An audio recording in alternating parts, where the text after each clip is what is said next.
আজ বাধা দেবে না, আজ পিছিয়ে যাবে না হরিদাস। এই দেখো আমি তোমার চরণকে, তোমার দেহকে বুকে ধরেছি।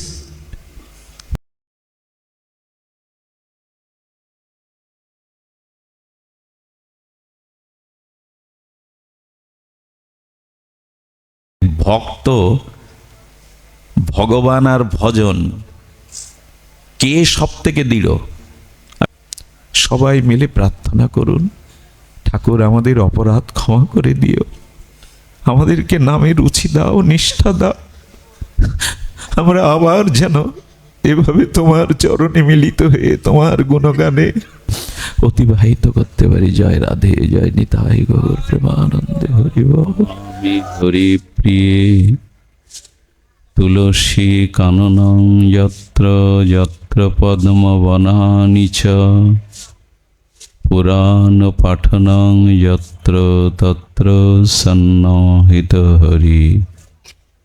বাঞ্ছা কল্পতরুভশ্চ কৃপা সিন্ধুভ্যেব চ পতিতানাং পাবনেভ্যো বৈষ্ণবেভ্যো নমো নমঃ। মূকং করোতি বাচালং পঙ্গুং লঙ্ঘায়তে গিরিম যৎকৃপাতমহং বন্দে পরমানন্দমাধবম। নারায়ণং নমস্কৃত্য নরং চৈব নরোত্তমম দেবীং সরস্বতীং ব্যাসং ততো জয়মুদরায়ত। ওম নমো ভগবতে বাসুদেবায়। জয় রূপ সনাতন ভট্ট রঘুনাথ, শ্রীজীব গোপাল ভট্ট দাস রঘুনাথ। এই ছয় গোস্বামীর করি চরণ বন্ধন, যা হইতে বিঘ্ন নাশ অভীষ্ট পুরাণ। দুর্গমে পতিমেন্ধস্য স্খলদ পাদ গতির্মুহ সকৃপা যষ্টিদানেন সন্ত সন্ত ভনম বলম। শ্রী গুরু প্রেমানন্দে গৌর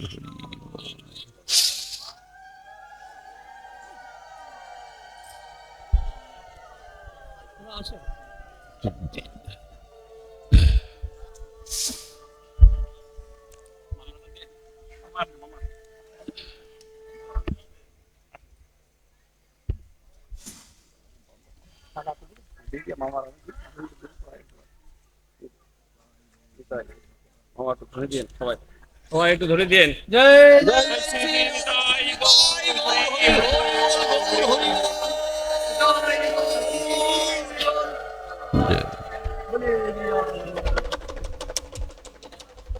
ঠিক।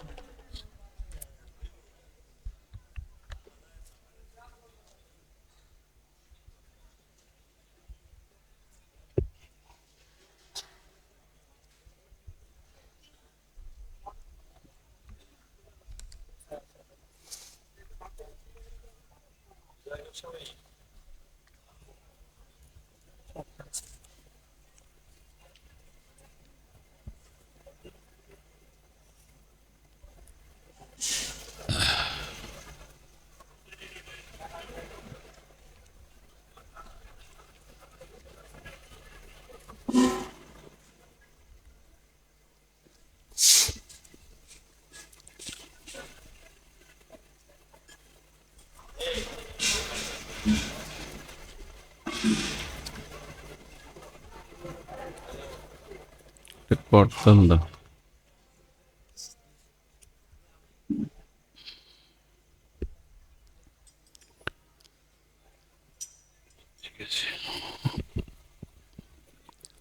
যুগায়িতং নিমেষণ চক্ষুষা প্রাবশিষ্যতাম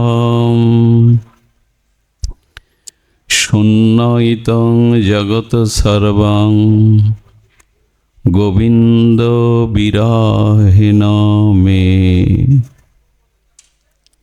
কলিযুগ পাবন অবতার, পরম প্রেমময়,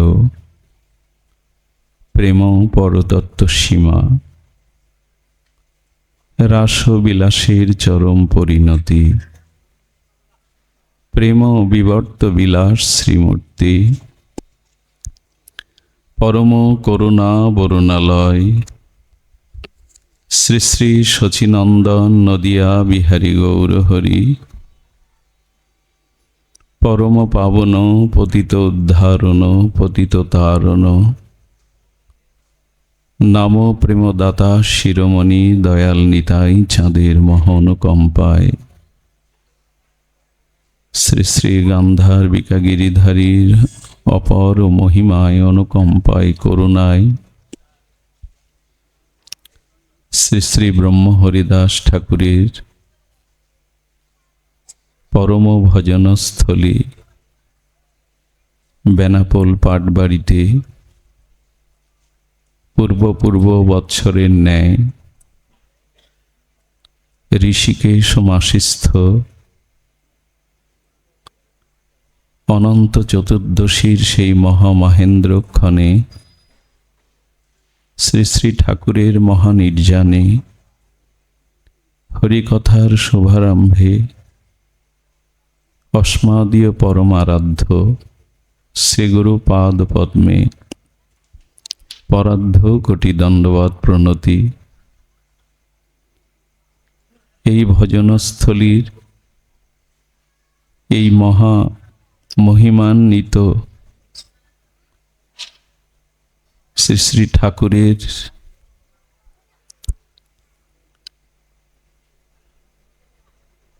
যত যত পূর্ব আচার্যগণ এই মহা সাধন পীঠের যারা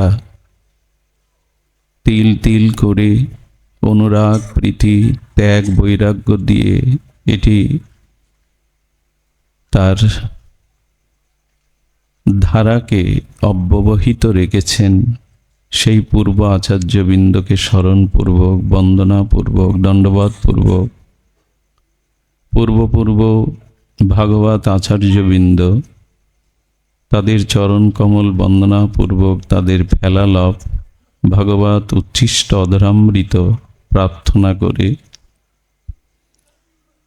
রাত্র দ্বীপ্রহরের ঠাকুরের নির্জানে যে সকল অনুরাগী বৈষ্ণবজন ঠাকুরের একান্ত প্রিয় ভাজনগণ মহতজন অনুরাগীজন শ্রদ্ধাশীলা ধর্মশীলা কল্যাণীয় মাতৃগণ সকল ভক্তচরণে সশ্রদ্ধ দণ্ডবত প্রণতি। যুগায়িতং নিমেষণ চক্ষুষা প্রাভিষিতম। আজ বিরহের দিন, আজ বিরহ অনুভূতির দিন। ঠাকুরের নির্জানে যারা এসেছেন প্রকৃতির প্রতিকূলতাকে উপেক্ষা করে সাংসারিক যন্ত্রণা জ্বালা এগুলিকে যারা কিছুটা উপেক্ষা করে এসেছেন তাদের বলবো ঠাকুর এখানে জঙ্গলের মধ্যে ছিলেন, কাল ও বিবর্তনে এখন সেখানে অট্টালিকা সুরম্য মন্দির বাতাবরণ তৈরি হয়েছে, কিন্তু ঠাকুরের হরিনামের চোখের জলের সেই মাটিটা এখনো আছে।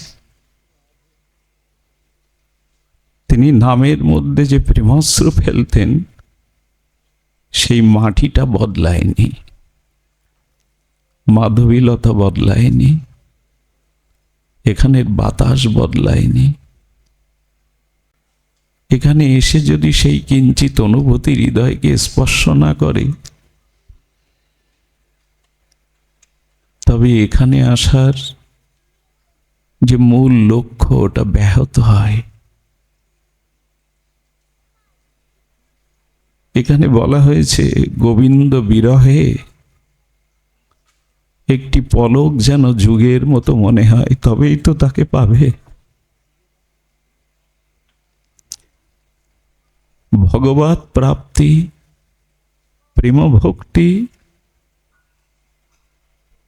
এগুলি পেতে গেলে উপলব্ধি চায়, খুব ভেতরে প্রবেশ করা যায়। সমুদ্রের উপরের তরঙ্গ, তাতে মণিমুক্তা থাকে না। রত্নাকর সমুদ্রের ডুবুরি হয়ে গভীরে তলদেশে ডুব দিলেই কেবল রত্ন মেলে। এই স্থান প্রেম ভক্তি ব্যাকুলতা বিরহ পাওয়ার জন্য ভেতরে প্রবেশ করতে হবে, বাহিরে কিছু নাই। এই জন্য বললেন যুগায়িতাং নিমেষণ চক্ষুষা, একটি পলক পড়লে যেন মনে হয় তোমাকে এক যুগ হারিয়ে ফেললাম। ভগবৎ প্রাপ্তির এই হলো লক্ষণ, প্রেম ভক্তির উপলব্ধির এই হলো লক্ষণ। আর কি লক্ষণ জানেন? বাবাজি বলছিলেন চোখে যেন শ্রাবণের ধারার মতো প্রেমশ্রু বরিশন হয়, চোখের পলককে যেন যুগের মতো বিরহ মনে হয়। বিরহের দিনে, নির্জানের দিনে ঠাকুরের একান্ত কৃপা করুণা কটাক্ষ দৃষ্টির দিনে যেন শ্রাবণের ধারার মতো, লোককে মাতানোর জন্য নয়, লোককে দেখানোর জন্য নয়, যেন বর্ষার শ্রাবণের ধারার মতো তোমাকে পেলাম না বলে, তোমার নাম প্রেম ভগবত উপলব্ধি শূন্য রয়ে গেলাম, কাঙাল হয়ে ভিখারি হয়ে জগতে বিদায় নিলাম। এই যে বিরহ, এর প্রেমশ্রু। আর তোমা বিহনে, প্রেম বিহনে, ভক্তি বিহনে যেন এ জগৎটা আমার কাছে শূন্য মনে হয়। শূন্য ইতং জগতং, তোমাকে পাইনি বলে, তোমার ভাব প্রেম হৃদয়ে আসেনি বলে যেন মনে হয় জগৎ আমার কাছে শূন্য। হবে তো, আমাদের হয়েছে তো এখানে এসে। যুগায়িতাং নিবেশন চক্ষুষা প্রাবশিষিতম, পলককেও যেন মনে হয় এক যুগ। তোমাকে পাওয়ার জন্য যেন নয়নে শ্রাবণের জলধারা, আর তোমার প্রেমবিহীন অনুভববিহীন যেন মনে হয় এ জগতে কিছুই নেই। কি করে বলি বলুন তো বিরহটা কেমন? কোনো এক মা 12টা বছর দেব মন্দিরে সাধুর চরণে মাথা কুটে একটা গোপাল পেয়েছিল, সন্তান পেয়েছিল। 4 বছর বয়সে সেই মায়ের কোল হারা করে কাল নিয়ে গেল সন্তানটিকে। যখন মৃত্যু নিয়ে গেল, ওই একমাত্র সন্তান হারানোর সন্তান বিরহে মায়েটির বেশ কটা দিন যে দশা হয় তা ভাষা দিয়ে বর্ণনা করার নয়। কেমন জানেন? ওই মা কয়েকটা দিন ঘুমাতে পারে না, চারিদিকে মনে হয় ছোট্ট ছোট্ট বাহু প্রসারী করে মা বলে আমার গোপাল ওই বুঝিয়ে আসছে। এটা জগতের মায়াতে যদি এমন হয় সন্তানহারা মায়ের। মাথার উপরে প্রতিবেশিনী এসে পাত্রে কিছু শীতল জল দিয়ে দেয়, কিন্তু জলটা শুকিয়ে যায়। মাথায় হাত দিলে দেখবেন প্রচণ্ড তাপে জলটা শুকিয়ে যায়। মুখে একটু দুগ্ধ ধরলে গালসি দিয়ে পড়ে যায়। তার মানে ওই কয়েকটা দিন মায়ের মনোপথে, নয়নপথে তার গোপাল ছাড়া তার স্নান খাওয়া নিদ্রা যায় না। এটা যদি সন্তানের জন্য হয়, এর 100 কোটি গুণ ভক্ত ভগবানের জন্য বিরহে কাঁদে। এ ব্যাখ্যা করার বিষয় নয়। তোমার জন্য কবে আমার জগৎ শূন্য মনে হবে? ঠাকুরের কথা কে বলবে? শ্রীমান মহাপ্রভু বসে আছেন, শুনুন। শ্রীবাসঙ্গনে বিষ্ণুখট্টায় বিশ্বম্বর নদিয়া বিহারী শচীনন্দন বসে আছেন, ভগবৎ স্বরূপে প্রকাশ হয়েছেন। সকল গৌরগণ ভক্তগণ মহাপ্রভুর সম্মুখে ভগবৎ দর্শনে বিমোহিত। একজন কোথায় জানেন? একজন সবার পিছনে চোখের অন্তরালে মাথা নত করে দাঁড়িয়ে আছে। মহাপ্রভু চারিদিকে দৃষ্টি মেলে দেখছেন, হরিদাস কোথায়? আমার হরিদাস কই? বলছে, প্রভু সবার পিছনে অবনত মস্তকে করজোরে দাঁড়িয়ে আছে আড়ালে। হরিদাস পেছনে কেন? এসো হরিদাস। পেছনে দাঁড়ানোই তার স্বভাব। মহাপ্রভু যখন বারবার হরিদাস হরিদাস এসো, সামনে এসো, কর্ণে হাত দিয়ে অবনত মস্তকে অনেক দূরে এসে দাঁড়িয়ে বলছেন, মুখ তোলো, আমার দিকে তাকাও। তোমার দিকে চাইবার তো কোনো যোগ্যতা আমার নাই প্রভু। তোমার দিকে নয়ন মেলে চাইবো সে যোগ্যতা তো আমার নাই।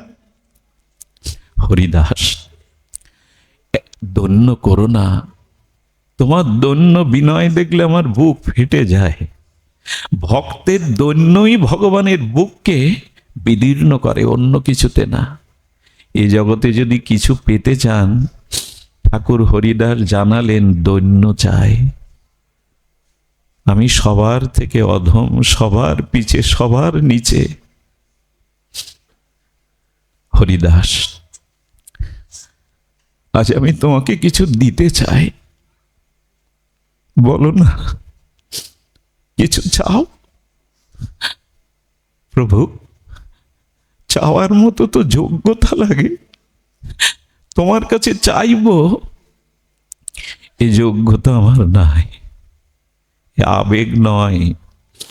ঠাকুর বলছেন চাইবার যোগ্যতা চাই, সেটি তো আমার নাই। তোমার মনে আছে হরিদাস, যেদিন ওরা 22 বাজারে তোমাকে বেত্রাঘাত করছিল, আমি আমার সুদর্শন পাঠিয়েছিলাম, কিন্তু তুমি সুদর্শনকে ফিরিয়ে দিয়ে বলেছিল, ঠাকুর ওদের ক্ষমা করো, ওরা জানে না, ওদের ক্ষমা করো। তোমার ক্ষমা গুণে, তোমার বদনের ভাষাতে আমার সুদর্শন ফিরে গিয়েছিল। সুদর্শন ফিরে যায় কে? হরিদাস। স্বয়ং ভগবানের সুদর্শন চক্র যার ইঙ্গিতে ফিরে গেল। ঠাকুর কি বলছে জানেন? মহাপ্রভু, মহাপ্রভুর চোখে জল।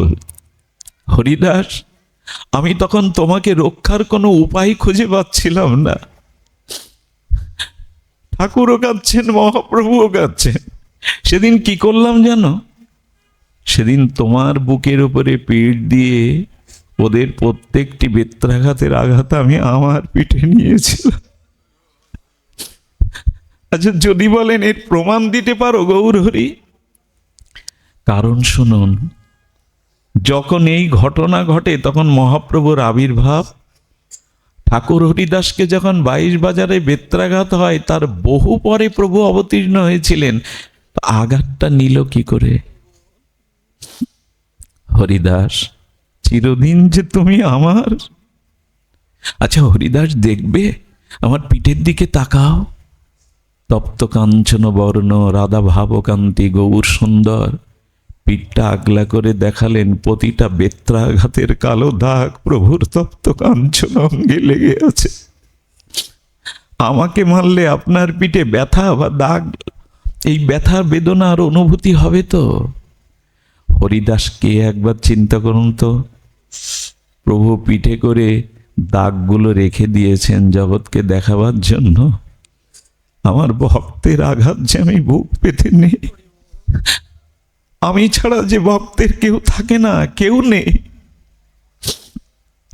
এ জগতে রাজা মহারাজা সম্রাট ক্ষমতাধর, এদের ভরসা করলে একদিন ঠকতে হবে। এরা আপনাকে রক্ষা করতে পারে না, পৃথিবীর অনন্ত শক্তি আপনাকে রক্ষা করতে পারে না। এক ভগবানই আমাদের আশ্রয়দাতা, ভগবানই আমাদের রক্ষক। এই জন্য কারো ভরসা করা উচিত নয়, এক ভক্তি ভক্ত আর ভগবান ব্যতীত।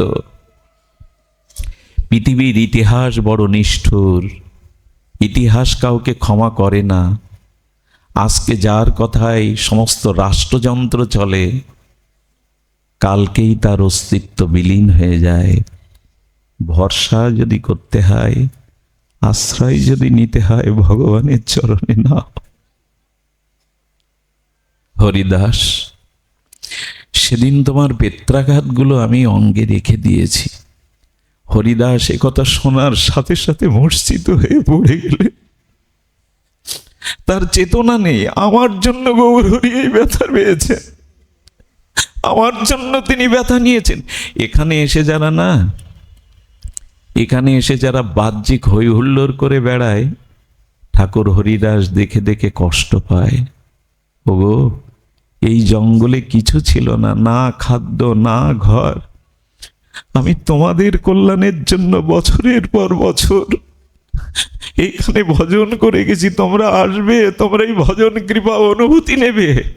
কিন্তু এখানে এসে যখন দেখে না আমরা বাহ্যিকভাবে উচ্ছ্বাসে গল্প গুজবে কাটাচ্ছি, ঠাকুরের কষ্ট হয়।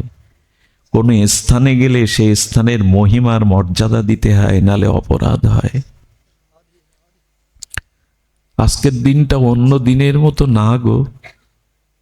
ওই যে বললাম, এখানের বাতাস বদলায়নি, মাধবীলতা বদলায়নি, লক্ষ্যহীরার নাম তপস্যা বদলায়নি, ঠাকুর হরিদাসের চরণ ধুলিতে স্নাত ওই মাটি বদলায়নি।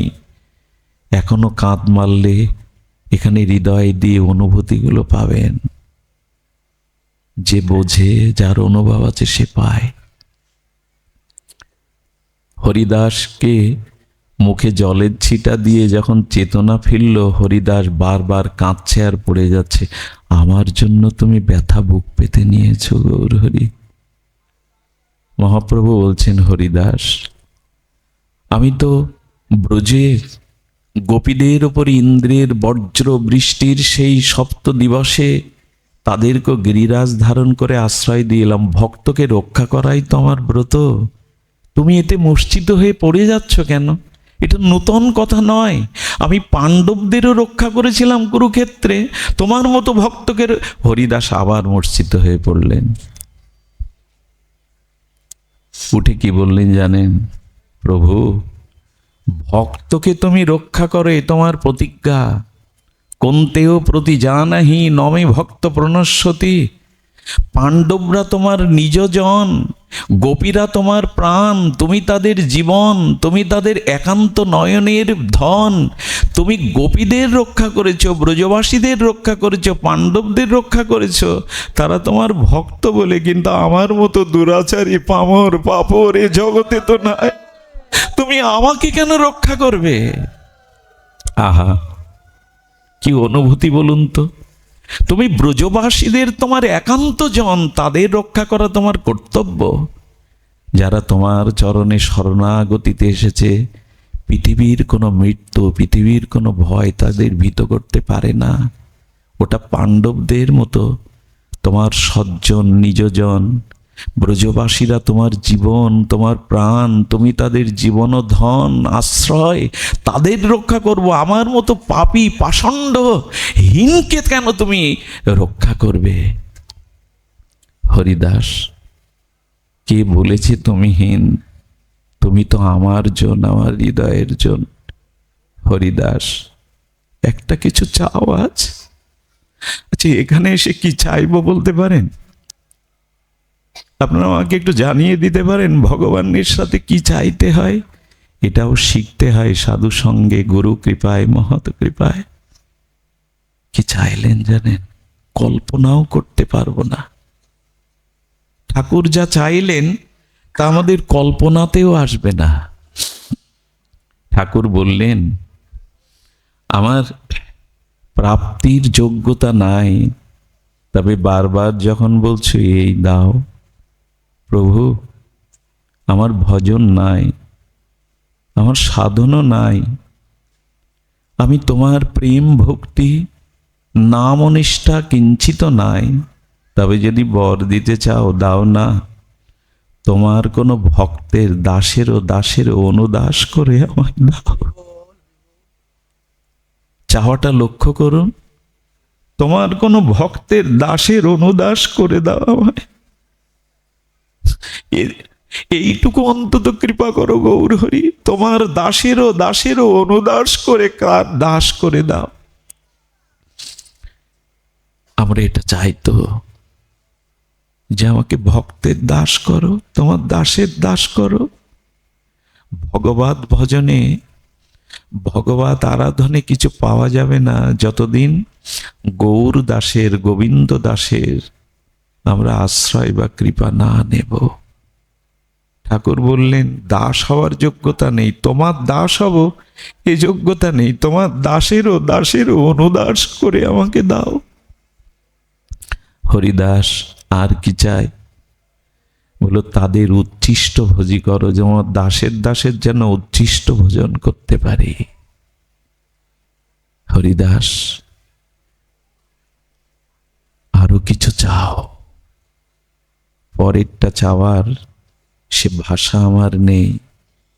বলেন, প্রভু আমি যে কর্ম করেছি, হীন কর্মের অতি আমার, আমি আগামী জন্ম হয়তো মানুষ হতে পারবো না, সে ভাগ্য আমার নেই।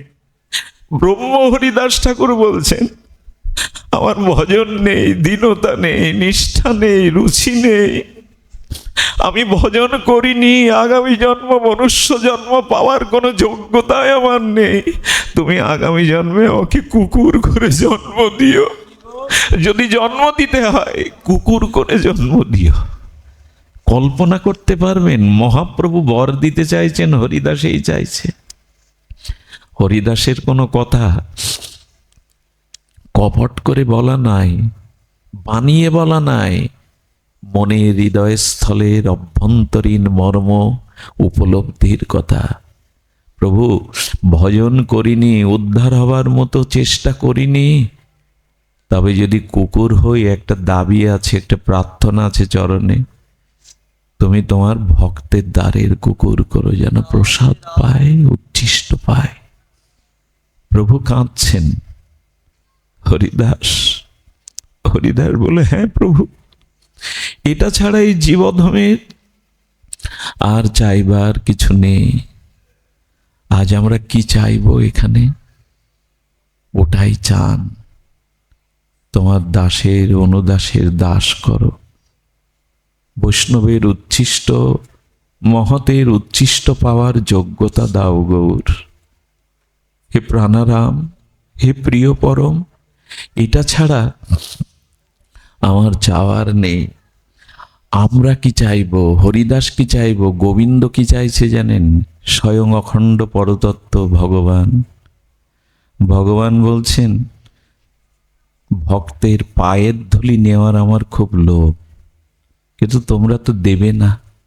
আপনাদের কাছে স্বয়ং গোবিন্দ যদি চরণের ধুলি চাই, দেবেন কেউ? একথা কল্পনাও করতে পারেন যে গোবিন্দকে আপনি চরণ ধুলি দেবেন? কিন্তু ভগবান বলছেন, ওটাতে আমার বড় লোভ। উনি বলেছেন, আমি 5 জন ভক্তের পেছনে পেছনে চলি, তাদের ধুলি আমার গায়ে উড়ে আসবে বলে। ভগবান চাইছেন, নিরপেক্ষং মুনি শান্তম নির্বৈরং সমদর্শনং নম অনুব্রজং মহত ভক্তম পুরোয়ন্তমাং রেণু নভি। জানো উদ্ধব, যারা নিরপেক্ষ মানে অপেক্ষা যার অন্য কারো কাছে নাই, তাকে বলে নিরপেক্ষ। আচ্ছা, এই পাটবাড়ির যিনি সভাপতি, আমি যদি তার বাড়িতে চাকরগিরি করি, দাসগিরি করি, আর পাড়ায় গিয়ে যদি বলি আমাকে একটু এক টুকরো সোটা সাবান তেল দেবে, নিন্দাটা কার হবে? আমার। যিনি খুব ধনাঢ্য ব্যক্তি, প্রভাবশালী ব্যক্তি, আমি তার বাড়ির দাস, কিন্তু প্রতিদিন প্রায় প্রতিবেশীর কাছে গিয়ে বলি, দাও না একটু সাবান, একটু তেল দাও, বদনামটা আমার হবে না। আমি যার আশ্রিত হয়ে আছি, বলে সে কি এতই নিচু, এতই তার মন ছোট, তোমাকে একটু তেল সাবান দিতে পারে না? গোবিন্দ বললেন, আমার চরণ আশ্রয় করে যারা অন্যের অপেক্ষা করে, আমার খুব কষ্ট হয়, তারা আমাকে বদনাম দেয়। অন্যের অপেক্ষা করো না, নিরপেক্ষ। মুনি যারা সমস্ত কর্মের মাঝে মনন ক্রিয়ার দ্বারা মনে মনে আমাকে নিত্য নিরন্তর স্মরণ করে, মননশীল, তারা মনে মনে সর্বদা আমাকে স্মরণ করে। আর শান্তম, সাধুর কয়েকটা লক্ষণ আছে, একটু মন দিয়ে শুনুন। সাধু সেই, তার প্রথম লক্ষ্য শান্তম। শান্তম কেমন জানেন? যার কাছে গেলে, যার দিকে চাইলে, যার মুখে হরিকথা শুনলে অনন্ত কামনা বাসনা তিতাব জ্বালা শান্ত হয়ে যায়। সাধুর প্রথম লক্ষণ সেই, যার কাছে গেলে হৃদয়টা শান্ত হয়ে যায়, আর বাসনা জ্বালা যন্ত্রণা অনুভব হয় না। আচ্ছা, 52-55 ডিগ্রি গরম, ওখানে এয়ার কন্ডিশন রূপে ঢুকলে গরমটা অনুভব হয় তো? তা যদি একটা যন্ত্র এত বড় গরমেও আপনাকে শীতল করতে পারে, যার হৃদয়ে রাধা মাধবের চরণ যুগল নিত্য স্মরণ হচ্ছে, তার পাশে গেলে মন শান্ত হবে না। যেখানে দেখবেন মন, মনক্রিয়া, বিষয় বাসনা শান্ত না হচ্ছে, সাধুত্বের লক্ষণ তার মধ্যে নাই। শান্তম নির্বৈরম, যিনি কারো প্রতি বৈরী বা হিংসা ভাব বিনা কারণে দেখান না। আমরা বিনা কারণে মাঝে মাঝে অন্যকে প্রতিযোগী করে তুলি। বিনা কারণে যিনি কারোর সাথে শত্রুতা বা বৈরী ভাব, যিনি সমদর্শন। সমদর্শন মানে এখানে যারা আছে সবার মধ্যে আমার প্রাণ প্রভু আছেন, গোবিন্দ আছে। এখানে লতা পাতার মধ্যে ঠাকুর হরিদাসের ভজন আছে। এমনকি কেউ যদি দৃষ্টি শুদ্ধ মহাত্মা এখানে এসে থাকেন, বিশ্বাস করুন মাধবীলতার প্রতিটি পাতায় তিনি হরে কৃষ্ণ নাম দেখতে পাবেন, যদি তিনি দৃষ্টি শুদ্ধ হন। রয়েছে ওখানে। এই জাতীয় ভক্তের পেছনে পেছনে গোবিন্দ চলে, যাতে ভক্তের চরণ ধুলি এসে গোবিন্দের গায়ে পড়ে। আচ্ছা, হরিদাসকে যেখানে হরিদাসের তনু প্রভু কোলেতে উঠাইয়া অঙ্গনে নাচেন প্রভু প্রেমাবিষ্ট হইয়া। আচ্ছা, গৌর সুন্দর যখন হরিদাসের নিথর চিন্ময় দেহটা কোলে নিলেন, নৃত্য করছেন, তখন হরিদাসের চরণ মহাপ্রভুর গায়ে লাগেনি? কারো দেহকে কোলে করে নৃত্য করলে তার চরণ লাগে কিনা গায়ে? লাগে কিনা বাবা? আচ্ছা, যখন মহাপ্রভুর গায়ে হরিদাসের শ্রীচরণ লাগছে, তখন চরণের তলে ধুলিও নিশ্চয় মহাপ্রভুর গায়ে লাগছে। হরিদাস যাকে জীবন থাকতে কখনো আলিঙ্গন করতে দেয়নি, যতবার মহাপ্রভু হরিদাসকে আলিঙ্গনে আবদ্ধ করতে গেছেন, হরিদাস ততবার পিছিয়ে বলেছে, আমি পামর, আমি হীন, আমি আত্মজ, আমাকে ছুঁয়ো না। মহাপ্রভু হরিদাস নির্জানে যখন হরিদাসের প্রেমতনু কোলে তুলে নিলেন, তখন হরিদাসকে বলছেন মহাপ্রভু, আজ বাধা দেবে না, আজ পিছিয়ে যাবে না হরিদাস। এই দেখো, আমি তোমার চরণকে, তোমার দেহকে বুকে ধরেছি। হরিদাস, তুমি চেয়েছিলে কিভাবে? নয়নে হেরিব তোমার ওরাঙ্গা চরণ, হৃদয়ে ধরিব তোমার ওরাঙ্গা চরণ, নয়নে হেরিব তোমার ও কমল বদন, জিহ্বায় উচ্চারিব শ্রীকৃষ্ণ চৈতন্য নাম, এই মতো ছাড়িব প্রাণ। হরিদাস, আজ তোমার ইচ্ছা পূরণ শুধু হচ্ছে না, ওগো আজ আমার ইচ্ছাও পূরণের দিন, কারণ আজ তুমি বাধা দিতে পারবে না। আজ আমি তোমাকে বুকে করে চুম্বন করছি, নৃত্য করছি, তোমার চরণ গায়ে, তুমি বাধা দেবে না, পিছিয়ে যাবে না। মহাপ্রভুরও ইচ্ছা ছিল হরিদাসকে কবে বুকে নেবে, তাকে কবে চুম্বন করবে। ভগবান তোমার এ সাধু হয় বলো, হরিদাসের মতো ভক্তের চরণধুলি চরণ আমার অঙ্গে মাখাতেও বড় স্বাদ। এটা ভগবান গৌর হরিও চেয়েছেন। প্রেম পুরুষোত্তম। মরা দেহ স্পর্শ করলে আমরা স্নান করি, আর হরিদাসকে নিয়ে প্রভু প্রেমে উন্মত্ত নিত্য কীর্তন করছেন। হরিদাসের চরণ লাগলো। প্রভুর এই কথাটি আমি প্রথমে মেনে নিতে পারতাম না। তোমায় স্পর্শিময়ী পবিত্র হইতে। হরিদাস, কেন পিছিয়ে যাও বলো তো?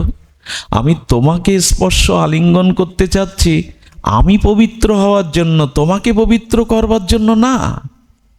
এ একমাত্র মহাপ্রভুর লীলা পরিকরের মধ্যে একথা এসেছে, আর আসেনি। তোমায় স্পর্শিময়ী পবিত্র হইতে হরিদাস, আমি তোমাকে আলিঙ্গন করতে চাচ্ছি, আমি পবিত্র হব বলে। মহাপ্রভুর মধ্যে অপবিত্র কি আছে গো, যে উনি পবিত্র হবেন? স্বয়ং শ্রীকৃষ্ণ চৈতন্য, রাধা ভাবকান্তি দ্যুতি, পরতত্ত্ব প্রেম সীমা, যার নাম নিলেই জীবের প্রেম হয়, বিনা বিচারে যিনি জীবকে অপ্রাকৃত ব্রজপ্রেম দিয়েছেন, তিনি বললেন আমি পবিত্র হব তোমাকে ছুঁয়ে। একথা কি উপলব্ধি করেছি যে ভক্তকে স্পর্শ করলে ভগবানও, আচ্ছা ভগবানের মধ্যে অপবিত্রতা কি আছে যে উনি পবিত্র হবেন? মহাপ্রভু বলেছিলেন, তোমার মতো দৈন্য চোখের জল আমার নেই হরিদাস, তোমার মতো দৈন্য আমার নাই। আমি শ্রীকৃষ্ণ চৈতন্য সন্ন্যাসী, আমি গৌরী বসনধারী। সারা জীবন সন্ন্যাসী হয়ে তুমি সন্ন্যাসীর অভিমান কখনো করনি। হরিদাস কি পড়তেন জানেন? এ কথা কল্পনাও আসবে না। লজ্জা নিবারণের জন্য এক টুকরো কাপড় কোথা থেকে কুড়িয়ে পেয়ে অঙ্গ ঢাকতেন, আর কিছু পরেননি। ঠাকুর হরিদাস ঘর বাঁধবে না বলে মহাপ্রভু জগন্নাথের বকুল কাষ্ঠ দিয়ে তাকে আশ্রয় দিয়েছিলেন। আর প্রসাদ, মানুষের বাঁচবার জন্য একটু থাকার জায়গা, একটু দুটো উদরস্থ প্রসাদ, মহাপ্রভু বলেছিলেন গোবিন্দ আমার অধরামৃত প্রসাদ অবশিষ্ট তোমাকে দিয়ে যাবে। আর হরিদাস, তুমি তো আমার গাম্ভীরায় যাবে না, তুমি তো কখনো জগন্নাথকে দর্শন করতে যাবে না তোমার দৈন্য বলে। তবে জেনে রাখো, আমি নিত্য তোমার দুয়ারে আসবো হরিদাস, তোমাকে যেতে হবে আমার কাছে। ভগবানের প্রতি যদি সমর্পণ করতে পারেন, বললেন তার আশ্রয়, তার খাদ্য এবং তাকে কৃপা করবার জন্য স্বয়ং গৌর হরি নিত্য হরিদাসের কাছে আসতেন। কারণ হরিদাস বলেছিল, লীলা চলে চলিলে মোর কোন গতি? প্রভু তুমি ছাড়া তো আমার কোনো গতিই নাই।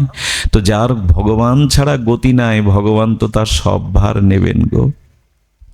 এই জন্য নিবেদন করব, আজকের এই দিনে বেশি বলবার মতো অবসর নেই, তবু বলবো, হরিদাস যবে চলে যেতে চেয়েছিল, মহাপ্রভু তাকে বলেছিলেন আমার যত কাজ সব তোমা লইয়া, আমি যোগ্য নই বলে আমায় ছেড়ে যাচ্ছে হরিদাস। আচ্ছা মহাপ্রভুর কাজ কি? মহাপ্রভুর কাজ কি জানেন? জগৎকে হরিনাম আর প্রেম দান, ব্রজ প্রেম। হরিদাস, এটা কেবল তোমার দ্বারা, নিত্যানন্দের দ্বারা সম্ভব। আমার যত কাজ সব তোমা লইয়া। মহাপ্রভুর এই কথাটা মেনে নিতে পারি না। আমি তোমার যোগ্য নই বলে তুমি ছেড়ে যাচ্ছ হরিদাস আমায়। আমার যোগ্যতা নেই তোমাকে ধরে রাখতে, এজন্য তুমি ছেড়ে যাচ্ছ। আচ্ছা প্রভু, বৃদ্ধ হরিদাসকে নাম প্রচারে পাঠাচ্ছ কেন? তুমি আর কাউকে পাওনি? দুয়ারে দুয়ারে, জীবের দুয়ারে হরিদাসকে, নিতাই চাঁদকে পাঠাচ্ছ কেন? বাবাজি মহারাজ বলে গেছেন, শোনো শোনো নিত্যানন্দ, শোনো হরিদাস, সর্বত্র আমার আজ্ঞা। কেন পাঠাচ্ছ? বলে কেন জানো? হরিদাসকে সামনে দেখলে এমন কোনো বিষয়ই নেই যে তার মুখে কৃষ্ণ নাম না আসে। হরিদাসকে দেখলেই তার মুখে নাম আসবে। যাহারে দেখিলে মুখে আইসে কৃষ্ণ নাম। যাহারে দেখিলে মুখে আইসে কৃষ্ণ নাম। আমি হরিদাসকে এই জন্য পাঠিয়েছি। আচ্ছা, হরিদাস বলছে, নিতাই চাঁদ বলছে, প্রভু তোমার প্রচারে গিয়ে যদি কেউ হরিনাম না গ্রহণ করে, আমাদের বিমুখ করে। দেখুন, যেমন ভক্ত হরিদাস তেমন তার প্রভু মহাপ্রভু। এই জন্য দুজনকে প্রণাম করছে। নামামি হরিদাসং তং চৈতন্য তঞ্চ তৎপ্রভু। হরিদাস এবং প্রভুকে প্রণাম করছে কেন? হরিদাস বলছে, প্রভু যদি তোমার নাম কেউ উপেক্ষা করে, আমাদের ফিরিয়ে দেয়। বলছেন আমাকে এসে বলবেন কি করবে তুমি? বলে যারা হরিনাম নেবে না, আমি তাদের দুয়ারে গিয়ে হাত জোড় করব। বলে তাও যদি নাম না নেয়? গৌরসুন্দর বললেন, আমি তার চরণ জড়িয়ে ধরে বলবো, একবার কৃষ্ণ বলো। হয়েছে কোনো কালে, হবে কি এরকম অবতার? মহাপ্রভু যে নাম নেবে না, আমি প্রথমে তার দুহাত জড়িয়ে ধরে অনুরোধ করব। যদি তাও তার হৃদয় বিগলিত না হয়, আমি তার চরণ ধরে অনুরোধ করব, ধুলায় গড়া দিয়ে একবার কৃষ্ণ বলো।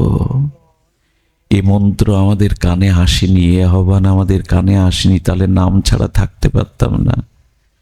মহাপ্রভু বলেছিলেন, ভবমহাদাবাগ্নে আজ জগৎ জ্বলছে। ভবমহাদাবাগ্নি, মহাপ্রভু বলছেন জগৎটা জঙ্গলের আগুনের মতো জ্বলছে। একমাত্র শান্তি হরিকথা, হরি নামে। তবে সেটা নিষ্কপটে করতে হবে। সময় নাই, বলবার মতো মনো ভাবনাও কাজ করছে না। এই স্থানটা গত বছর ফিরে যান তো, এই সময়টা গত বছরে ফিরে যান না। একটা ডুবরে মর্ম বেদনা কাজ করছে, জানেন, ভাষা পাচ্ছি না। গত বছরে এই মুহূর্তটার কথা মনে পড়ছে। কত মানুষ বাড়িতে বসে আজকে স্মরণ করছে, জানেন, এই ধুলোটা নামাবার বেদনা নিয়ে। কত সাধু সন্ত ঘরে দৌড় দিয়ে এখনো নাম করতে করতে চিন্তা করছে, আমার তো যাওয়ার কথা ছিল, ওখানে তো ধুলিটা মাখবার কথা ছিল। কত যন্ত্রণা নিয়ে তারা ঘরে বসেই কাঁদছে। আমাকেও কয়েকজন জানিয়েছেন, এখনো না ঘরের মধ্যে স্থানটা স্মরণ করে কাঁদছে।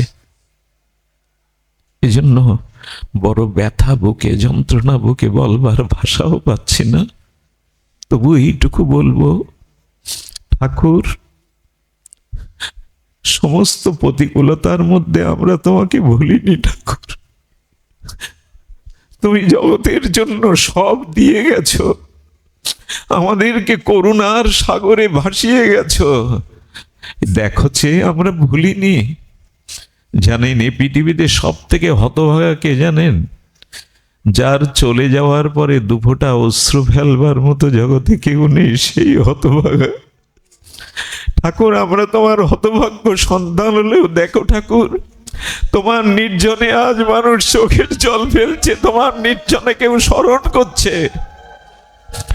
যতদিন এ ধরিত্রী ব্রহ্মাণ্ড থাকবে, ততদিন তোমার ভক্ত এই নির্জনের দিনে, নির্জনের দিকে চোখের জলে তোমাকে পুষ্পাঞ্জলি দেবে।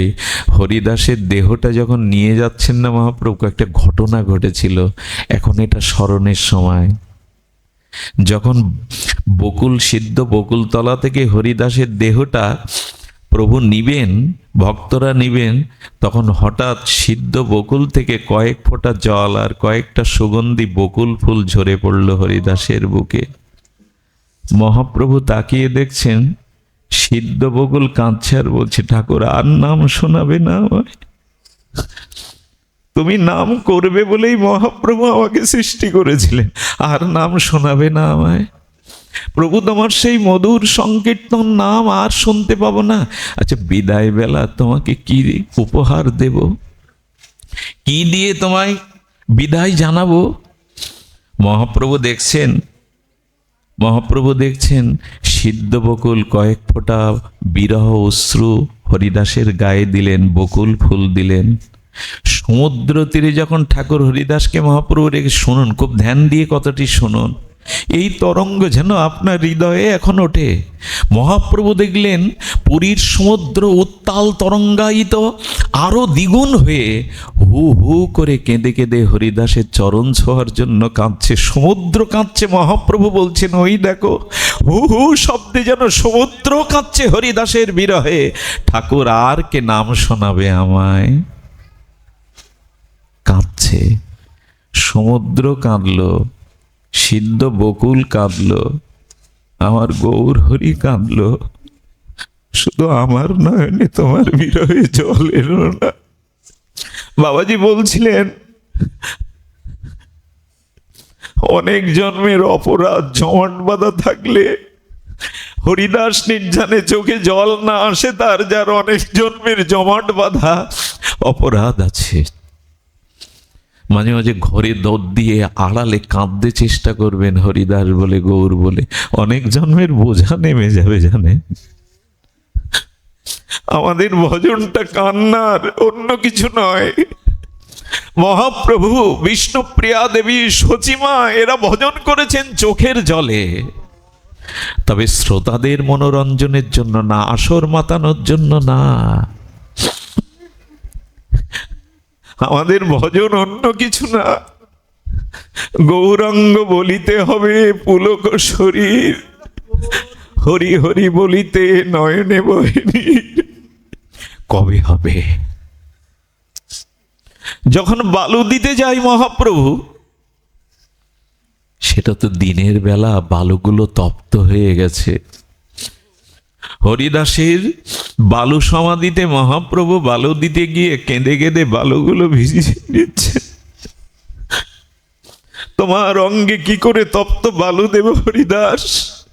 মহাপ্রভুর চোখের জলে বালুগুলো ভিজিয়ে প্রথম বালুটা দিলেন মহাপ্রভু। গৌর সুন্দর যার জন্য কাঁদছেন আর বলছেন, হরিদাস চলে গেল প্রাণে বাঁচা ভার। হরিদাস তুমি যাও, আমিও আর বেশি দিন থাকতে পারবো না, আমি তোমার পিছু পিছু আসবো। তুমি চলে গেলে আমি কাকে নিয়ে থাকবো? এই হলো মহাপ্রভু। ভক্ত ছাড়া তিনি, মাছ মিন যেমন জল ছাড়া থাকতে পারে না। শেষের সময়টা একটু স্মরণ করে বিশ্রাম করি। বলবার মতো অনুভূতি নাই, ভাষাও নাই। এখানে যদি কখনো আসেন, নীরব হয়ে যাবেন, বাইরের দিকে কোনো দৃষ্টি দিবেন না। এই স্থানগুলো অন্য স্থানের মতো নয়। এখানে অনুভূতিটা একটু একটু অন্তরে অনুভূতিটা নেওয়ার চেষ্টা করবেন। হরিদাস বলছেন, কি বলছেন? হরিদাস বন্দিল প্রভু আর বৈষ্ণব চরণ। আমাদের ভূষণ কি? অঙ্গে কি ভূষণ দেব আমরা? হাতে অনেকগুলো অংটি, ফুলমালা না। হরিদাস বলছেন, বৈষ্ণবের চরণ ধুলিয়ে দেহের ভূষণ করো। বৃষ্টিটা, বর্ষণটা আমাদের কিছুটা প্রেমেও বিঘ্ন ঘটেছে। কারণ এখানে যদি চেয়ারে না বসে আপনারা মাটিতে বসতেন না, সে উপায় নাই। কমিটি ভিজা মাটি, এভাবে তো ভক্ত আপ্যায়ন করতে নেই। তবে আমার মনে হয় এইখানে যাদের চরণ ধুলো পড়েছে বা ঠাকুর হরিদাসের মাটিটা স্পর্শ করলে আপনাদের আরো অনুভূতি হতো হরি কথা। কারণ আমাদের এই অঙ্গে প্রেম পাওয়ার একটাই উপায়, ভক্তের চরণ ধুলি, বৈষ্ণবের চরণ ধুলি। এটা খুব প্রয়োজন। এই দেহকে ধুলো মাখাতে হবে কেন জানেন? ভক্তির একমাত্র উপাদান। এই জন্য বলছেন কি, হরিদাস বন্দিল প্রভু আর বৈষ্ণব চরণ। মহাপ্রভুকে বন্দনা করলেন আর ধুলো মাখলেন বৈষ্ণবের। ঠাকুর হরিদাসের অন্তিম সময়ের মহাপ্রস্থানের সময় এই কথা। প্রভু কহে হরিদাস করো সমাচার। হরিদাস কহে প্রভু যে কৃপা তোমার। বলো না হরিদাস কিছু, বলে যে কৃপা তোমার। হরিদাস বলছেন না, অঙ্গনে আরম্ভিল প্রভু মহাসংকীর্তন। হরিদাস মনে মনে বললেন, হে গৌর সুন্দর, হে নটনরাজ, শিবাসঙ্গনে তুমি যেভাবে সংকীর্তন করতে, এই বিদায় বেলা, আমার যাওয়ার বেলা একবার সেরূপে নর্তন কীর্তন করে দেখাও না প্রভু। বড় স্বাদ জাগছে তোমার শিবাসঙ্গনে যে কীর্তন আরম্ভ। অঙ্গনে আরম্ভিল প্রভু মহাসংকীর্তন, সংকীর্তন নয়, প্রেমের সহিত মহাসংকীর্তন। বক্রেশ্বর পণ্ডিত তাহা করেন নর্তন, সরব গোসাই আদি যত প্রভুর গণ, হরিদাসে বেড়ি করে নাম সংকীর্তন। রামানন্দ সার্বভৌময়ে সবার অগ্রেতে, হরিদাসের গুণ প্রভু লাগিল গাহিতে। আচ্ছা, এই সব ভক্তের মধ্যে প্রভুকে ঘিরে নৃত্য করছেন। প্রভু কীর্তন স্তিমিত দিয়ে হরিদাসের গুণ করিতে হইলা পঞ্চমুখ। স্বয়ং চৈতন্য মহাপ্রভু যার গুণ বর্ণনা করতে কটা মুখ হয়েছে প্রভুর? মহাপ্রভু যার গুণ লীলা বর্ণনা করতে পঞ্চমুখ হচ্ছে, এই নরকের কীট নর্দমার পোকার পক্ষে সম্ভব তার গুণকীর্তন করা গো? সম্ভব কি? সম্ভব নয়। কহিতে কহিতেও প্রভুর বাড়ে মহাসুখ। হরিদাসের গুণ গাহিতে যার সুখ হয় না, মহাপ্রভু বললেন সে আমার নয়। হরিদাসের মহিমা শুনতে যার রতিমতি হয় না, সুখ হয় না অন্তরে, মহাপ্রভু বলছে সে আমার নয়। যাকে ভালোবাসা যায় না, তার গ্রামের নামটাও কোথাও দেখলে 5 বার দেখতে ইচ্ছা করে, পড়তে ইচ্ছা করে। যাকে খুব ভালোবাসা যায়, তার জন্মস্থানের নামটাও 2-10 বার দেখলে মনে ভালো লাগে। তো হরিদাসের গুণ যদি আজকে নীরবে শুনতে ভালো না লাগে, তাহলে জানবেন আপনি হরিদাসের কেউ নন। মহাপ্রভু সুখ পাচ্ছেন। হরিদাস কোনো এক ভক্ত দেখলেন এটাই শুভ সময়, মহাপ্রভুকে নিয়ে আর হরিদাসকে কোলে বসিয়ে দিলেন। হরিদাসের নিজগ্রেতে প্রভুরে বসাইলা, নিজ নেত্র 2 ভিঙ্গ মুখপদ্ম দিলা। হরিদাসের নয়নটা যেন ভ্রমর হয়েছে, আর মহাপ্রভুর বদনটা যেমন কমল পদ্ম হয়েছে। ভ্রমর যেমন প্রবাল অনুরাগ রাগিনীতে আলাপ করতে করতে পদ্মের সৌন্দর্য মধুকে আস্বাদন করে, হরিদাসের নয়ন ভ্রমর যেন মহাপ্রভুর বদন কমলকে অমৃত প্রেমরসে আস্বাদনে ব্রতী হয়ে গেলেন, যেন নয়ন ভিঙ্গ পান করছেন। নিজ নেত্র 2 ভিঙ্গ মুখপদ্মে দিল, সহৃদয়ে আনি ধরিল প্রভুর চরণ। এ ভাগ্য জগতে কার হয়েছে? প্রভুর চরণ দোকানা হরিদাস বুকে তুলে নিলেন।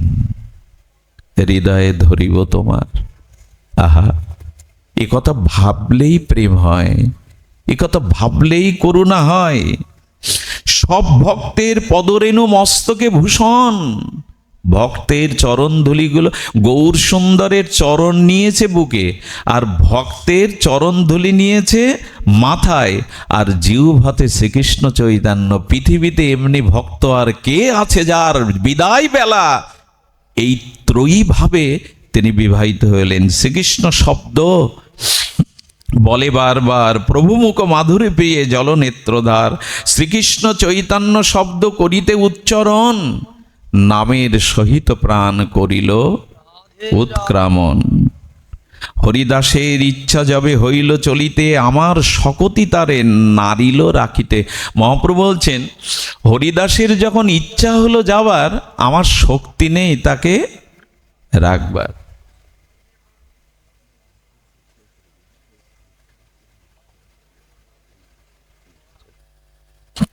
না, ওনার উপর মনে করবেন না, উনি থামাতে বলেননি, একটা প্রসঙ্গই বললেন, আমি ওনাকে ভুল বুঝবেন না, আমিও বিশ্রাম করছি। কি বলছেন? আমার শকতি তারে না রাখিতে। আচ্ছা, মহাপ্রভু হরিদাসকে রাখবার শক্তি রাখেন না? আমি যদি আপনাদের কাছে প্রশ্ন করি, মহাপ্রভু হরিদাসকে জগতে রাখবার শক্তি রাখেন না, কিন্তু নিজ মুখে কি বলছেন? আমার শকতি তারে নারিল রাখিতে। এইখানেই তো প্রশ্ন। ভগবান বলছেন, শুদ্ধ প্রেমিক ভক্তের কাছে আমার ইচ্ছার কোনো মূল্য, ভক্তের ইচ্ছাই আমার ইচ্ছা, আমার কোনো স্বতন্ত্র ইচ্ছা নাই। হরিদাস যাবে বলে সিদ্ধান্ত নিল, আমি ভগবান, আমার ইচ্ছা, আমার শক্তি নাই তাকে রাখবার। এখানে কার ইচ্ছাটাকে প্রাধান্য দিলেন মহাপ্রভু? আমি একটা কথা বলি, আমাদের শ্রীধাম বৃন্দাবনের কাম্যবনের সিদ্ধ বাবা বলেছিলেন, ভক্ত, ভগবান আর ভজন কে সব থেকে দৃঢ়? আমি প্রশ্ন করছি আপনাদের কাছে, জিজ্ঞাসা করছি, ভক্ত, ভক্তি, ভজন বা ভগবান, এর মধ্যে সব থেকে দৃঢ় কে? উনি কি বলছেন জানেন? সিদ্ধ মাহাতো বলে ভগবান নড়ে যায়, তার প্রতিজ্ঞাও রাখতে পারে না, ভগবান নড়ে যায়। আর মাঝে মাঝে আমাদের ভজনও নড়ে যায়, ভজন থাকে না, কিন্তু ভক্ত দাঁড়িয়ে থাকে। পৃথিবী প্রলয় হবে, ভক্ত দাঁড়িয়ে থাকে, ভক্তই দৃঢ়। ভজন টলে যায়, ভগবানের প্রতিজ্ঞাও টলে যায়। ভক্ত যতদিন ভগবানকে না পান, এই জন্য ভগবান বলছেন হরিদাসের যবে ইচ্ছা হলো, আমার শক্তি নাই, তাকে কার ইচ্ছার মূল্য বেশি, ভক্ত না ভগবানের? ভক্তের। ইচ্ছা মাত্র কইল নিজ প্রাণ নিষ্ক্রমণ, এটি সম্ভব? আমি চাইলাম আমার প্রাণ চলে যাবে। নাম প্রেম কোথায় নিয়ে যায়? পূর্বে যেই সে শুনিয়াছি ভীষ্মের মরণ, হরিদাস আছিল পৃথিবী শিরোমণির। এই একটা পয়ারই হরিদাসকে সবার মুকুট করে দিয়ে গেছে। হরিদাস আছিল পৃথিবী শিরোমণি, তাহা বিনা রত্নশূন্য হইল মেদিনী। এই পয়ার যদি গৌর শ্রী গৌরাঙ্গের মুখ থেকে হয়, তবে বলবো সেই হরিদাসের অবৃকৃত যথা। আজকে মহাপ্রভুর জন্মস্থান নিয়ে বিতর্ক আছে মায়াপুরে কি নবদ্বীপে, কিন্তু আমার হরিদাসের সে এইখানে বিতর্ক আছে কি যে এই মাটিটাই ঠাকুরের ভজনস্থলী না, এই মাধবীলতা সেই মাধবীলতা না। পৃথিবীর ভূমি থেকে অনেক ভগবানের লীলাস্থলীর ইতিহাস বিকৃতি হয়েছে, কিন্তু এই বঙ্গদেশে নামাচার্য হরিদাস ঠাকুরের মাটি এখনো মাটির জায়গায় আছে, আজও সাক্ষী হয়ে আছে মাধবীলতা, আজও সাক্ষী হয়ে আছে তমাল। এই স্থান না, আজকের দিনে আপনারা হয়তো কতটুকু অনুভব করছেন জানি না, সারা বিশ্বের বৈষ্ণবজন, গৌড়ীয়জন, তারা আজকে এই স্থানকে স্মরণ করছে, বেনাপোল নামটা উচ্চারণ করছে। চৈতন্য চরিতামৃতের পাতায় বেনাপোল ভজনস্থলীর নামটা, পৃথিবী প্রলয় হয়ে যাবে, আবার সৃষ্টি হবে, তবু বেনাপোল শব্দটা, হরিদাসের ভজনস্থলী শব্দটা মুছবে না। পৃথিবী বহুবার প্রলয় হবে, এই শব্দ মুছবে না। এই স্থানের মহিমা এই, এটা মুছবে না। জয় জয় হরিদাস বলি কর জয়ধ্বনি, জয় জয় হরিদাস বলি কর জয়ধ্বনি। এত বলি মহাপ্রভু না আছেন আপনি। হরিদাসের জয় দিয়ে মহাপ্রভু নৃত্য করছে, কিন্তু আমাদের মন দোলা লাগলো না, আমাদের মনে প্রেমের তরঙ্গ বইল না। আজ হরিদাসের জয়ের ধ্বনি দিতে দিতে প্রভু নৃত্য করছেন। সবে গায় জয় জয় জয় হরিদাস, নামের মহিমা যেই করিল প্রকাশ। বাবাজি বারবার বলছিলেন নাম করছি কিন্তু ভিতরে রোগ যাচ্ছে না। আমি কথাগুলো শুনছিলাম, এই রোগটা কি? উনি বলছিলেন অপরাধ রূপ, অরুচি রূপ যাচ্ছে না। এখানে দেখুন নামের মহিমা যেই করিল প্রকাশ। হরিদাসের নামের মহিমা কেমন ঠাকুরের মনে আছে তো? সাপ, সাপ বিষাক্ত বিষধর সাপ। হরিদাস বলছে কি, ওগো, হরিদাস হাত জোড় করে বলছে, ওগো তুমি এই মাটির নিচে নাম শুনতে এসেছো, কিন্তু তোমার বিষে উপরের মাটিটা বিষময় হয়ে গেছে, ভক্তরা বসলে কষ্ট পায়। যাও না, ভক্তদের শান্তির জন্য তুমি এই স্থান ছেড়ে যাও না। যারা নাম করে তার কথায়, আপনার আমার কথায়, যারা লক্ষ্য নাম করে যাবে, তো সাপটা মুখ উঁচু করে মাটির নিচ থেকে বেরিয়ে যেতে যেতে হরিদাসের দিকে কয়েকবার তাকিয়েছিল। চিন্তা করা যায়, যার কথায় বিষাক্ত সাপ ভক্তকে আনন্দ দেওয়ার জন্য চলে যাচ্ছে, যেতে যেতে কি বলে গেল, সাপের অনুভূতি কি বলল? মহাজন কি বলেছে জানেন? ঠাকুর মনুষ্য জন্ম পায়নি, কোন কর্ম দুষ্কর্মে সর্বজনিতে এসেছে, হরিবলবার তো জন্ম পায়নি, এমনকি শ্রবণেরও জন্ম পায়নি। বিষধর ঠাকুর আশীর্বাদ করো না, আগামী জন্ম যেন মানুষ হয়ে হরিনাম শুনতে কীর্তন করতে পারি। আচ্ছা, এই জন্মটা যদি ভজনে না লাগিয়ে আগামী জন্ম শুকর কুকুর সর্প হয়ে জন্মাই, পারবো তো হরি বলতে? যার কথায় সাপ ও মুখ নিচু করে চলে যায়, তার হরি নাম কেমন? তবে মহাপ্রভু সব ভক্ত বিদায় দিল, হর্ষ বিষাদে প্রভু বিশ্রাম করিল। এই তো করিল হরিদাসের বিজয়, যাহার শ্রবণে কৃষ্ণ প্রেম ভক্তি হয়। কেন আসবেন নির্জানে এখানে পাটবাড়িতে বেনাপোলে? কারণ হরিদাসের মহিমা শ্রবণ করলে মহাপ্রভু তিনি দৃঢ়ভাবে বলেছেন তার কৃষ্ণ ভক্তি হবেই হবে, তার রায় ভক্তি হবেই হবে, তার গৌর ভক্তি হবেই হবে। এই তো কহিল হরিদাসের বিজয়, যাহার শ্রবণে কৃষ্ণে প্রেম ভক্তি। আচ্ছা, মহাপ্রভুর মুখের কথায় সন্দেহ আনবেন কি আপনারা? তো হরিদাসের এই বিজয় উৎসবের কথা, এই নির্জনের কথা, হরিদাসের অনন্ত মাধুর্য লীলার কথা যারা শ্রবণ করবে তাদের প্রেম ভক্তি হবে, এটা নিজে বলছেন গৌর হরি। তবে পাত্র তো দরকার গো। ভগবত আসরে এসে পূর্ণ হয় না, শুনে রাখুন, এখানে এলে পূর্ণ হয় না, এখানে এলে প্রেম ভক্তি হয়। আর একটা জিনিস হয় কি জানেন? এখানে এলে তার ঘুম ভেঙে যায়। ঘুম মানে বিছানার প্রভাতের ঘুম না, অনন্তকাল কামনা বাসনায় তার হৃদয় ঘুমিয়েছিল, সে জেগে ওঠে এখানে এলে, জেগে ওঠে সে। আর ভাগবত শুনতে গেলে কি হয় জানেন? ভাগবত হলো দর্পণের মতো, সাধুসঙ্গ হলো দর্পণের মতো। আয়নার সামনে দুটো ক্রিয়া হয়, এক নিজের কোথায় অসুন্দরতা খুদ আছে ওটা চোখে পড়ে, তেমন ভাগবত এলে মনে হয় আমার ভিতরে এই ত্রুটি, এই দোষগুলো আছে, আর কবে সংশোধন হবে। আর আয়নার সামনে দাঁড়িয়ে হাসলে, আনন্দ করলে আনন্দটা ভেতর থেকেও ফিরিয়ে দেয়। তাই ভাগবতে আসলে যে আনন্দটা হরিকথার মধ্যে ভগবানকে নিবেদন করছেন, ভগবান কোটিগুণ আনন্দ আপনাকে ফিরিয়ে দেয়। এই হলো ভাগবতের মহিমা।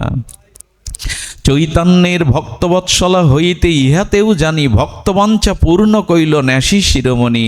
শেষকালে দৃঢ়তারে দর্শনে স্পর্শন, তারে কোলে করি কইল আপনি নর্তন। আপনি শ্রীহস্তে তারে কৃপায় বালু দিলা, আপনি প্রসাদ মাগি মহোৎসব কইলা। ভগবান ভিক্ষা করছেন, একথা কল্পনা করতে পারবেন? যার চরণে লক্ষ্মী দেবী, যার চরণে কমলা দেবী, যার চরণে অন্নপূর্ণা ঘুরে বেড়ায় কখন সেবায় লাগবে, সেই হরিদাসের জন্য পৃথিবীতে যা দ্বিতীয় দৃষ্টান্ত নেই, মহাপ্রভু আঁচল পেতে পশারির কাছে ভিক্ষা করেছিলেন। আচ্ছা, এরকম কারোর জন্য প্রভু করেছেন তো? আমায় ভিক্ষা দাও, আমার হরিদাসের নির্জন মহোৎসব বৈষ্ণব সেবা। মহাপ্রভু ভিক্ষা চাচ্ছেন যার চরণে লক্ষ্মী লুটায়। এই হলো ভক্তের মহিমা, হরিদাসের মহিমা। সবাই কি করেছেন? যারা দোকানি পাশরি, তারা যা যা বিকিকিনি করতে এসেছিল, প্রভু ভিক্ষা চেয়েছেন বলে কেউ বিচার করেনি আজকে খাবো কি, খাওয়াবো কি, কি রোজগার করব, সব মহাপ্রভুর কাছে দিতে যাচ্ছেন। স্বরূপ দামোদর বললেন, এ কি করছো? প্রভুর কাঁধে দেবে কি তোমরা ভিক্ষা? আমাদের কাছে দাও। প্রভু নিয়ে নিয়ে দিয়ে দিচ্ছেন। এই জন্য আপনি বালু দিলেন, আপনি ভিক্ষা করলেন, আপনি ভক্তের পথে প্রসাদ দিলেন, সে হরিদাস তাহলে প্রভুর কত প্রিয়। ভগবান যার জন্য আঁচল পেতে ভিক্ষা করেন, ভগবান যাতে বালু দেন, ভগবান যার জন্য বৈষ্ণব সেবা নিজে দেন, আর তার মহিমা শুনতে এসে আমাদের কোলাহল বহির্মুখিতা, কত বড় দুর্ভাগ্য আমাদের। এ স্থানে না আসাই ভালো, যদি এখানে এসে অপরাধে জড়িয়ে যায়। এ সাধারণ স্থান নয়। ব্রহ্মাও এই মাটিতে গড়াগড়ি দেওয়ার চেষ্টা করেছেন বলে তো ব্রহ্মা হরিদাস হয়ে এলেন। ব্রহ্মা এই সুযোগ পাননি দাপরে, এই জন্য হরিদাস এই সুযোগ নিলেন। এই ভাগ্য লাগিয়ে আগে করিল প্রাণ, মহাভাগবত হরিষাট পরম বিদ্বান হরিদাস জেনেছিলেন প্রভুর আগে গেলেই না আমি এই কৃপাগুলো পাবো গো। উনি জানতেন আগে গেলেই আমি এই কৃপা পাবো, তাই তো আগে গেলেন। এ সৌভাগ্য লাগিয়ে আগে করিল প্রয়াণ, চৈতন্য চরিতে এই অমৃতের সিন্ধু, কর্ণরস তৃপ্ত করে যার এক বিন্দু, ভবসিন্ধু তরিবারে যার আছে চিত্ত, শ্রদ্ধা করি শোনো তবে চৈতন্য চরিত। আসুন, এই মায়ার সংসার কোটি কল্পকালেও পার হতে পারিনি, জন্ম মৃত্যু আবর্তন চক্রে থেকে যদি এই ভবসিন্ধু পার হতে হয়, তবে চৈতন্য চরিত আর হরিদাসের মতো ভক্তের চরিত শুনে জীবনকে ধন্য করি। আপনারা আশীর্বাদ করুন, আপনারা প্রার্থনা করুন, সকলের চিত্তে যেন শান্তি ফিরে আসে। একটা ভিক্ষা চাইব, খুব বেদনা নিয়েই, খুব মর্মস্পর্শী যন্ত্রণা নিয়েই চাইছি। একটা ভিক্ষা চাইব, আমরা সবাই মিলে ঠাকুর হরিদাস কাছে, লক্ষ্য হীরার কাছে, মাধবীলতার কাছে, প্রভু আমাদের অন্যান্য বছরের মার আগামী বছর আমাদের এখানে এনো, আরেকটি বছর যেন তোমার এই স্থানে আবার আসতে পারি, আবার মিলিত হতে পারি। গত বছরের অনেক মুখ এখানে আসেনি, অনেককেই জগৎ থেকেই চলে গেছে। প্রভু, আবার আমাদের এই স্থানের ধুলি মাখবার সুযোগ দিও, আবার তোমার লীলা মহিমা শ্রবণের কিঞ্চিত করুণা করো আমাদের প্রতি। পূর্বে যারা আমাদের প্রয়াত বৈষ্ণব চূড়ামণি সুবল বাবু, আমাদের প্রথম পূজারী, মামা বারবার তার কথা বলেন, পূর্বে যারা এই স্থানকে তিল তিল করে গড়ে গেছেন, এখন যারা সেবকবৃন্দ তিল তিল করে ঠাকুরের নাম মহিমা প্রচার করছেন, তাদের কাছে নিবেদন করব, জীবনের অনেকটা ভালোবাসা নিগড়ে হরিদাসকে দিয়ে যান, অনেক কিছু পাবেন। পাবেন পরকালে গৌর চরণ, ও পাবেন পরকালে ভগবানের চরণ। ভালো থাকুন, সবাই মিলে প্রার্থনা করুন, ঠাকুর আমাদের অপরাধ ক্ষমা করে দিও, আমাদেরকে নামে রুচি দাও, নিষ্ঠা দাও, আমরা আবার যেন এভাবে তোমার চরণে মিলিত হয়ে তোমার গুণগানে অতিবাহিত করতে পারি। জয় রাধে, জয় নিতাই গৌর প্রেমানন্দে হরি বল, জয় রাধে।